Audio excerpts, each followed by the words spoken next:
Yo les bros, c'est Goji, j'espère que vous allez bien. Aujourd'hui nous nous retrouvons pour une nouvelle review de ce chapitre 1133, mais qui comportera aussi une partie de la review du chapitre 1132 que je n'ai pas publié sur la chaîne la semaine dernière, désolé pour ça d'ailleurs. Nous allons profiter de ces magnifiques retrouvailles entre Zoro et Robin qui pourraient faire tirer une larme à n'importe qui d'entre nous. Dites-moi en commentaire si vous les avez aimés, parce que moi j'étais à deux doigts de chialer, soyons honnêtes. Nous allons analyser et théoriser sur la technologie climatique absolument exceptionnelle d'Elbaf, et surtout le véritable sens derrière les mots de Louis Arnott mettant en garde les visiteurs de ne pas séjourner trop longtemps sur la Terre des Géants. Installez-vous bien, lâchez votre meilleur like pour soutenir la chaîne et abonnez-vous car la semaine prochaine sortira enfin la grosse vidéo théorie sur la prochaine ellipse de One Piece durant l'arc d'Elbaf. Je compte sur votre présence, je vous remercie et nous nous retrouvons juste après un court placement de produit pour le début de cette review. Avant de plonger dans ce nouveau chapitre, laissez-moi vous parler quelques instants de CyberGhost VPN, le leader des VPN aux 38 millions d'utilisateurs. Anonymisez votre adresse IP, protégez vos données grâce à un chiffrement de qualité,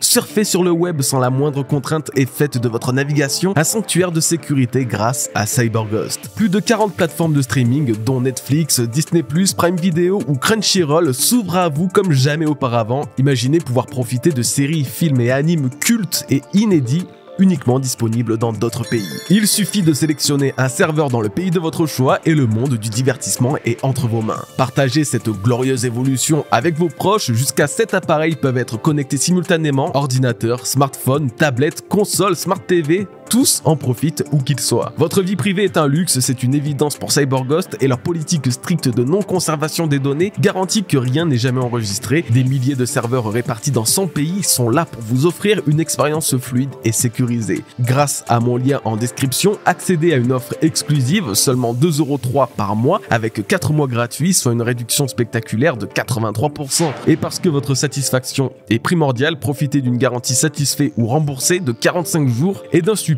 client disponible 24 h sur 24 et 7 jours sur 7. Sécurisez votre monde numérique et laissez CyberGhost vous amener au-delà des frontières. Ce chapitre commence par un petit retour dans le passé de l'histoire de Robin qui sera très clairement à l'honneur de cette fin de chapitre. Et oui, ça fait aussi un moment que je n'ai pas parlé de la mini-aventure de Yamato, mais les gars, je vais être 100% honnête, pour le moment ça m'intéresse, mais alors tellement pas du tout. Je sais qu'elle deviendra plus palpitante par la suite, il n'y a aucun problème là-dessus, c'est évident, mais là ça vaut vraiment pas le coup d'y accorder une rubrique entière de la vidéo, j'ai trop la flemme, voilà, honnêtement. Voilà. Bon, et pour Robin, nous découvrons une partie de son passé qui ne nous avait pas encore été révélée. En tout cas, c'est un mix entre des choses qu'on ne savait pas et des choses qu'on savait déjà. Par exemple, on savait que Robin était censé avoir fait couler des navires de la marine, or il s'agit d'un mensonge et des services du gouvernement qui ont fait passer leur acte horrible sur Ohara pour ceux de Robin. Plus ça va, moins ils ont de race, eux. Mais bon, ok, on va pas jouer les surpris, on le sait. C'est des bonnes grosses merdes, voilà. On la voit également survivre autant qu'elle le peut à seulement 8 ans, alors que le monde entier lui tournait littéralement le dos. Une situation désespérée qui allait jusqu'à la pousser à sauter d'une falaise toujours à 8 ans. Sa détresse devait être d'une immensité impossible à imaginer pour vouloir passer à l'acte aussi jeune, mais encore une fois, le monde entier était contre elle, elle était seule, elle avait perdu tous ceux qu'elle aimait. L'une des scènes qui m'a le plus happé est celle où elle rajoute l'emplacement d'Ohara sur la carte d'un livre, emplacement qui semblait avoir disparu, comme si en moins d'une année, le gouvernement avait réussi à littéralement effacer de l'histoire cette île pourtant paisible de West Blue. Le pouvoir qu'il faut pour faire ça, l'énergie demandée pour effacer des cartes, une île de chercheurs qui ne voulaient que la vérité, ça fait vraiment froid dans le dos, encore une fois. Mais bon, j'ai réussi quand même à être heureux malgré tous ces trucs négatifs là, parce que je me suis rappelé que le monde de One Piece, contrairement au nôtre, eh bien il pourra et sera sans doute guéri de tous ces maux à la fin, signifiant que dans le tout dernier chapitre de l'œuvre, celui qui clôturera le manga, alors Ohara réapparaîtra sur les cartes dans un devoir de mémoire porté par les Mugiwara qui feront en sorte que le monde n'oublie plus jamais ce qui fut autrefois effacé. La carte finale de One Piece et le One Piece lui-même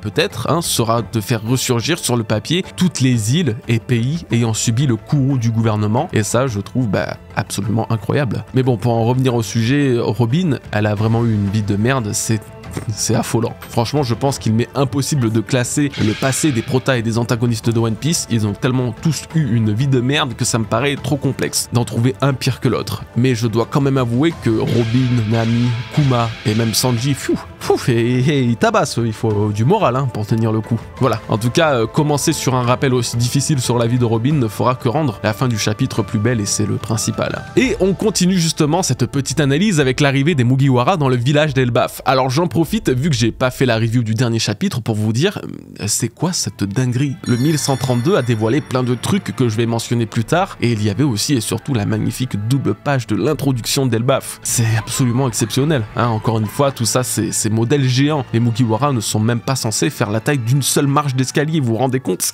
Et puis très bon choix de la part d'Oda d'avoir mis la réaction d'Usopp et Luffy, ils avaient tellement hâte de visiter cette île. Franchement, j'ai strictement rien à dire de plus sur ce panorama, sa beauté vaut 1000 mots. Après, il faut aussi se rendre compte que ce n'est qu'une partie d'Elbaf, comme le disait Dory dans le dernier chapitre, il y a beaucoup de villages sur le niveau où ils habitent. Et cette histoire de niveau, même si je pense que 99% d'entre vous le savent déjà, du coup, fait référence au royaume des morts, au royaume du soleil et au paradis, les 3 niveaux d'Elbaf autour de l'arbre d'Adam, ou sur l'arbre d'Adam du moins. Jusqu'à présent, on a découvert 2 de ces royaumes, celui des morts là où se trouve Loki, et celui du soleil là où se trouve le village d'Elbaf. Mais pas encore le paradis, ni ceux qui s'y cachent. Sauf si il s'agit du lieu où se trouve le mystérieux personnage Okaza, apparu à la fin du chapitre 1132. En effet, et après avoir observé cette case, on peut voir la silhouette de l'homme Okaza, qui serait donc Skopper-Gaban, hein, dans une forêt où traversent les rayons du soleil. Et la seule partie d'Elbaf qui peut vraiment être frappée directement par le soleil de cette manière, bah ça ne peut être que le paradis qui se trouve tout au sommet de l'arbre. Donc ils vont devoir monter où Gaban devra descendre pour que la rencontre ait lieu. Mais bon, vous savez quoi, on va déjà terminer la review du chapitre avant de parler de toutes les révélations et théories, sinon je vais tout mélanger et je vais me faire insulter.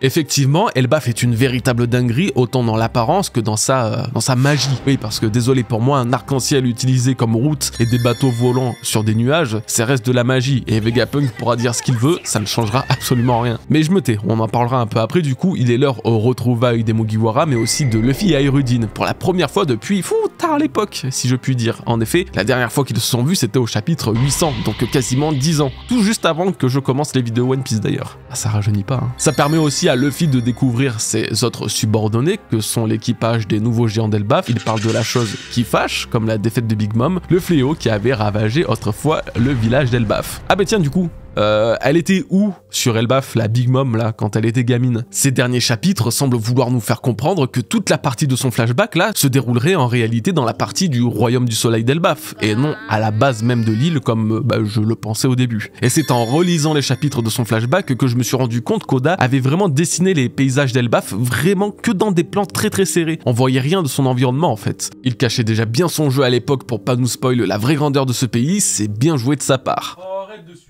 Ok, on fait comme ça. De toute façon, il n'y a normalement rien de plus à dire autour d'Elbaf pour l'instant. Les Mugiwara mettent cependant le festin préparé par les géants de côté, car ils tiennent à accompagner Robin vers son lieu de rendez-vous, là où elle retrouvera Zoro pour la première fois depuis 22 longues années. Pour faire passer le temps sur la route, la Uber Guard révèle à l'équipage que Zoro est en quelque sorte le professeur d'histoire des enfants d'Elbaf, et qu'il a une bibliothèque bien à lui, la bibliothèque des hiboux, qui doit très probablement cacher dans ses étagères les ouvrages pour lesquels les chercheurs d'Ohara se sont sacrifiés. Alors là, comme ça, on capte pas trop, hein, on s'en rend pas forcément compte, mais c'est l'un des plus grands trésors de l'humanité, un trésor inestimable qui aura permis à Vegapunk de dévoiler la vérité au monde. C'est exceptionnel et c'est aussi, à mon humble avis, un endroit dans lequel se sentira particulièrement bien Usopp. D'ailleurs, j'ai très hâte qu'il rencontre Zoro précisément pour ça. Ah ouais les potes, Usopp veut devenir un grand guerrier tout en adorant Elbaf et la philosophie des géants. Pas seulement, il est le personnage lié à la littérature, l'histoire, les contes. Usopp découvrira dans cette bibliothèque gardée par Zoro absolument tout ce qui le définit lui, ce petit garçon d'Isblue qui criait au loup. L'une de mes théories préférées que je vous avais d'ailleurs dévoilée dans une vidéo datant de l'année dernière, vous expliquait que Usopp deviendra le dieu gardien des savoirs sacrés d'Elbaf et d'Ohara. C'est vraiment ce que j'estime être une vidéo très cool, donc je vous invite à aller la checker pour découvrir toute la théorie. Pour résumer simplement, le jour où les Mugiwara se sépareront et que chacun vivra de son côté, hein, dans son coin, alors Usopp lui officiera sans aucun doute sur Elbaf, gardant les écrits du monde, des histoires si exceptionnelles que l'on traiterait de menteurs n'importe qui à même de les compter. Voilà, bon, on a assez traîné, c'est l'heure de chialer, mes amis. Le moment est venu.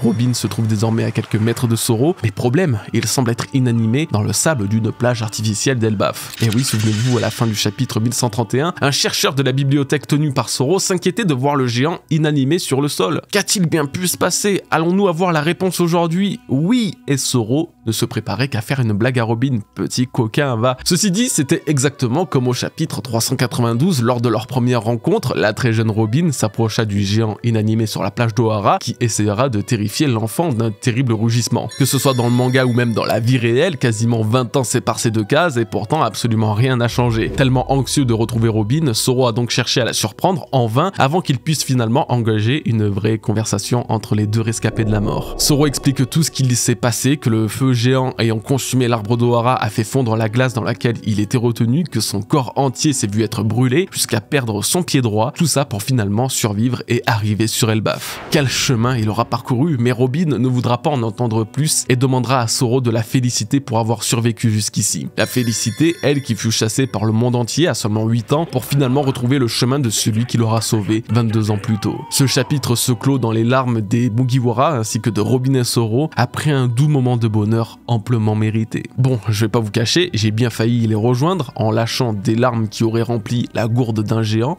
Je pensais pas que ça m'impacterait autant, mais leur retrouvaille était tout bonnement magnifique. Surtout quand on sait ce que représente Zoro dans l'histoire de Robin, on ne peut pas rester insensible à ces retrouvailles. C'est un niveau quasiment similaire aux retrouvailles de Brook et Laboon, je pense. C'était vraiment magnifique. Autant dans le message que dans le visuel, c'était bien amené, c'était touchant et c'était drôle aussi. C'est fou de voir que Oda n'a pas perdu sa façon d'écrire Zoro, qu'il semble toujours le même alors que ça fait quasiment 20 piges qu'il ne l'a pas dessiné. Et puis surtout, la volonté de Robin a fini par payer, elle qui voulait mourir à son jeune âge, a un jour trouvé le courage pour continuer de vivre alors que ses plus grands ennemis l'avaient capturé. C'est cette déclaration face à Luffy et aux Mugiwara qui l'a métamorphosé et qui donne aujourd'hui un vrai sens à ses 22 années séparant les retrouvailles entre elle et Zoro. Il lui avait bien dit qu'un jour elle trouvera des amis pour la protéger, il avait raison et ce sont eux qui l'ont ramené à ses côtés. Finalement, j'ai même carrément la sensation qu'une partie de l'histoire de Robin dans One Piece s'achève aujourd'hui. Elle n'a pas encore terminé son rêve par exemple, mais elle retrouve ce qu'elle avait perdu dans sa jeunesse, un espèce de membre de sa famille du coup. Donc j'avoue que là, on sent quand même bien que One Piece glisse vers sa fin. Bon, en tout cas, c'était beau et je pense que vous l'aurez compris. Donnez-moi votre note sur 10 sur ces retrouvailles, histoire de voir si vous les avez autant aimées que moi. J'ai pas pu le caler avant, je voulais pas forcément casser l'ambiance, mais si on cherche un mec avec une cicatrice de feu, désolé, mais Zoro, c'est vraiment le parfait candidat. Je me souviens qu'à l'époque du chapitre 1056, plusieurs mois avant qu'on apprenne que Zoro était en vie, je disais que l'homme à la marque de feu, recherché par Kid, serait un rescapé d'Ohara ayant survécu. Qu'aujourd'hui on découvre Zoro vivant, marqué par les flammes de l'incendie d'Ohara, je dois avouer ne pas être peu fier d'avoir autant pré-shot cette partie de l'histoire. Pour autant, est-ce que Zoro est vraiment l'homme à la cicatrice de feu, protecteur du Rod Poneglyph manquant? L'idée serait vraiment convaincante si on n'avait pas appris que c'était un pirate capable de couler des navires, chose que je vois mal être capable de faire le géant, qui semble plutôt pacifiste et en plus très casanier. Il doit protéger la bibliothèque maintenant, donner des cours. Pourquoi risquer aller sur les mers pour y trimballer un poneglyphe alors que il pourrait le garder sur Elbaf, sous le coude de Loki, là t'inquiète, il serait en parfaite sécurité. Donc même si je doute que ce soit lui, ça n'empêche pas qu'il soit vraiment un homme à la cicatrice de feu pour le coup, ils ont pas menti. Bon alors en vrai le chapitre aurait pu se clore là-dessus, mais non les bros, on va en profiter pour parler de celui de la semaine dernière et on va un petit peu théoriser dessus du coup. Ce n'est pas parce que je n'ai pas fait de review que je n'ai rien à dire dessus, bien au contraire même. Ok, alors il y a 3 technologies assez exceptionnelles dans Elbaf qui méritent de l'attention. Le dernier chapitre a mis en avant la pierre du soleil et le nuage tangible façon île céleste, et le chapitre 1133 là d'aujourd'hui a introduit le Sval, le bateau brumeux, je sais pas quoi. Ouais, le bateau brumeux. On va commencer par la pierre du soleil qui est sous le nom de Penter, un objet déjà introduit au chapitre 1131 par Ayrudin et Stansen. Dans la review de ce chapitre, je vous avais d'ailleurs fait une petite analyse sur le sujet, le comparant au granit marin puisque leur écriture était quasiment similaire en japonais. Alors je n'imaginais pas une seconde que la pierre du soleil allait pouvoir générer des arcs-en-ciel autoroute de surcroît, mais ça reste dans le thème de One Piece, alors l'impossible devient possible. Concernant l'origine et l'utilisation de cet objet, 2 questions me viennent à l'esprit, comment et pourquoi? De ce que semble dire Lilith dans ce nouveau chapitre, le climat ambiant d'Elbaf est parfait en tout point. Île céleste, mer de nuages, bulle, arc-en-ciel, toutes les technologies peuvent coexister ici.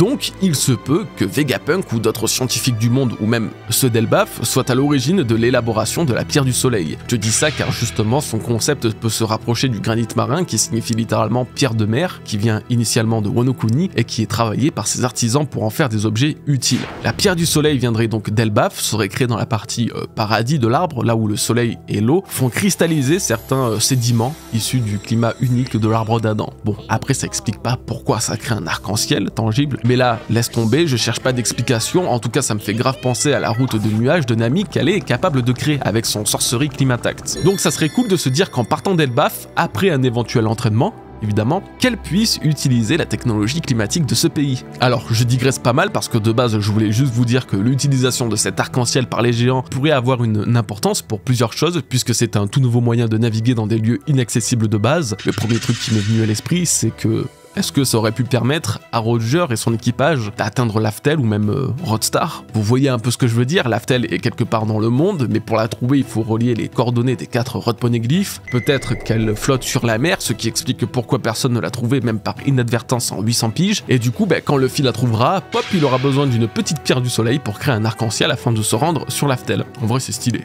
Alors le truc encore plus stylé, et pour le coup je trouve ça d'une encore plus grande importance pour n'en parler là que bêtement dans une review, mais tant pis, Nina m'avait fait réaliser à l'époque que de très nombreux color spreads de One Piece comportaient le symbole de l'arc-en-ciel. Et c'est vrai que je vous en mets quelques-uns au montage, mais il y en a encore des dizaines d'autres, alors pourquoi Oda? Que cherches-tu à dire avec ces arcs-en-ciel? Est-ce vraiment une clé, une solution à une future énigme de ton œuvre? Est-ce un hasard qu'il soit désormais omniprésent sur Elbaf? Laissez-moi rêver que non, c'est pas un hasard et que les Mugiwara navigueront sur un arc-en-ciel plus tard, ça sera trop stylé. Bon, on en découvrira plus sur cette pierre plus tard, mais ouais, c'était vraiment beau et surprenant. Ok, maintenant les îles nuages là, comme à Skypiea. Alors le chapitre 240 était censé tout nous expliquer de la formation des nuages denses et des nuages moins denses des îles célestes, mais ça reste giga rompiche à comprendre, pour être honnête. Alors, pour faire simple, normalement les nuages moelleux sur lesquels peuvent marcher les Mugiwara proviennent de petites particules de pyroblowine expulsées lors d'éruptions volcaniques. Moins ces particules accumulent d'eau, plus les nuages sont moelleux lors de leur formation. L'inverse est donc également possible. Voilà. Dernièrement, cette technologie avait été vue sur Egghead, Vegapunk a posé le Punk Record dessus, donc ça rend encore davantage cohérent l'idée qu'il ait pu partager de son savoir et de sa technologie au géant d'Elbaf, qu'il a souvent visité pour analyser la bibliothèque de Zoro. On en vient à la troisième et dernière technologie, le Zval, le bateau qui vole dans le ciel. D'après les géants, il utilise la flottabilité des nuages pour avancer. Je sais pas, là je comprends pas. Voilà. J'en ai même tapé le micro, je comprends plus rien les gars, ça veut se tenir d'une certaine logique scientifique, mais tout ça me paraît juste impossible. Alors en gros, apparemment, les nuages sur les rames d'un Zval sont encore plus légers que de l'air, et rendent le Zval beaucoup plus léger que l'air en même temps, permettant ainsi son envol et sa flottabilité. Voilà, et vous savez quoi, si c'est pas ça, je ferai un erratum dans la prochaine vidéo, même un erratum, je sais pas comment on dit. C'est catastrophique cette partie. Bon, pour l'instant, pas grand chose à dire de plus là-dessus. Encore une fois, ça me semble une technologie incroyable pour les Mugiwara, notamment pour Nami, qui, comme je vous le disais, pouvait invoquer des nuages grâce à sa technologie. Certes, le climat d'Elbaf a l'air parfait pour ça, mais je ne serais pas étonné qu'Oda adapte ce concept pour la navigatrice de l'équipage, surtout en partant d'Elbaf. Ok, on a passé la partie technologie un peu relou, mais quand même intéressante. Passons au dernier sujet qui concerne les dires de Louis Arnott et l'apparition du personnage Okaza. On va parler de lui, je vous l'avais déjà dit au chapitre 1124 et je vous le redis aujourd'hui, aucun doute, c'est le même que face à Crocus, c'est le même type, franchement... Aucun doute. Et parmi ceux que connaît Crocus, je veux dire parmi les équipages pirates ou autres, il n'y en a pas 50 normalement. Il y a l'équipage de Roger ou l'équipage de Brook, dont le capitaine est Yorkie. Alors non, ce n'est pas Shiki, je peux me tromper et je m'en excuserai vraiment si c'est le cas, mais c'est pas Shiki, je sais pas comment vous l'expliquer, mais c'est pas lui.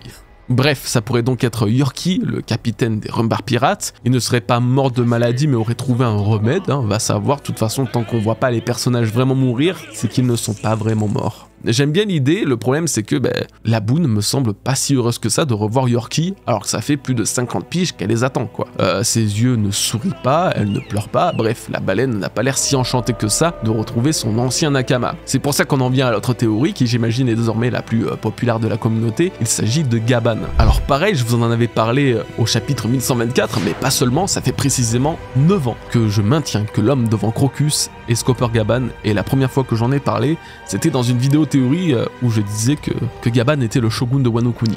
Bon, écoutez, on ne savait rien de Wano Kuni à cette époque-là, alors me faites pas chier. Si la théorie a flip-flop là, l'idée de Gaban reste intacte, et aujourd'hui elle ne fait que prendre de l'intérêt en voyant cet homme attendre les Mugiwara sur Elbaf. Bon, après voilà, je vais pas repartir 50 ans sur la même théorie, vous la connaissez, je la connais...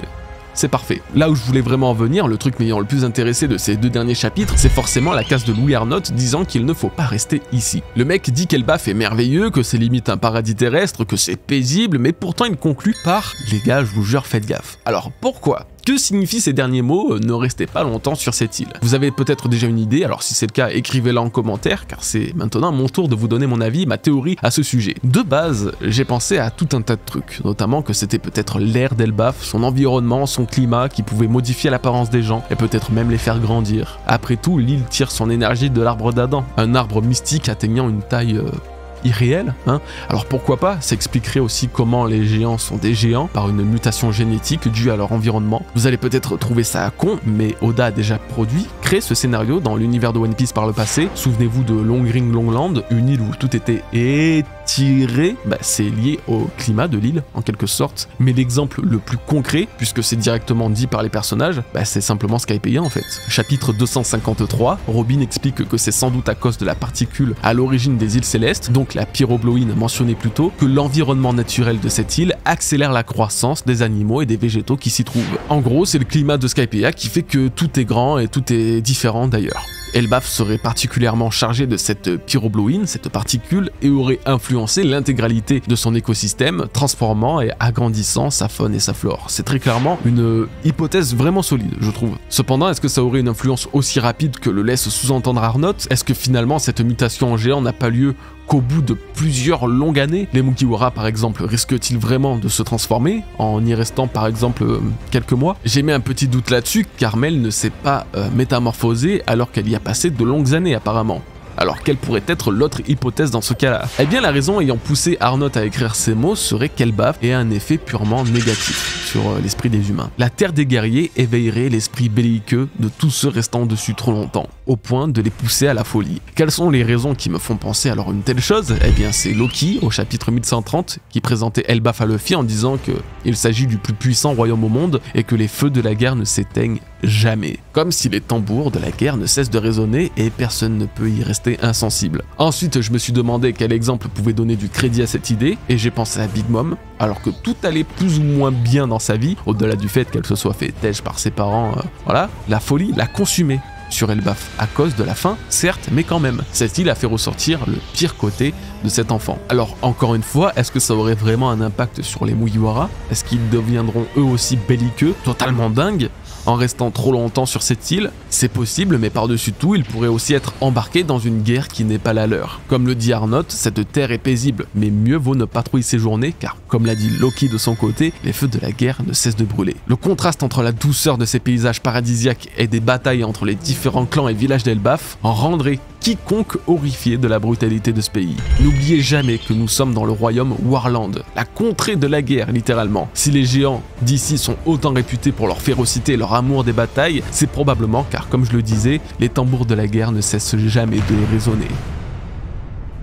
On arrive à la fin de cette review les bros, merci à tous de l'avoir regardé, j'espère que vous l'avez kiffé. N'oubliez pas, c'est très important, le week-end prochain sort ma dernière grosse théorie de 2024, l'une de mes plus grosses vidéos de l'année d'ailleurs, alors abonnez-vous pour ne pas la louper. En attendant, vous pouvez toujours noter ces 2 chapitres dans la section des commentaires, dites-moi à quel point vous les avez kiffés, j'ai très hâte de vous lire. On se retrouve alors dans quelques jours, j'en profite aussi pour remercier CyberGhost pour la sponsor et je vous invite à aller visiter les liens en description pour profiter de l'offre exclusive. Prenez bien soin de vous et de vos proches, peace les bros.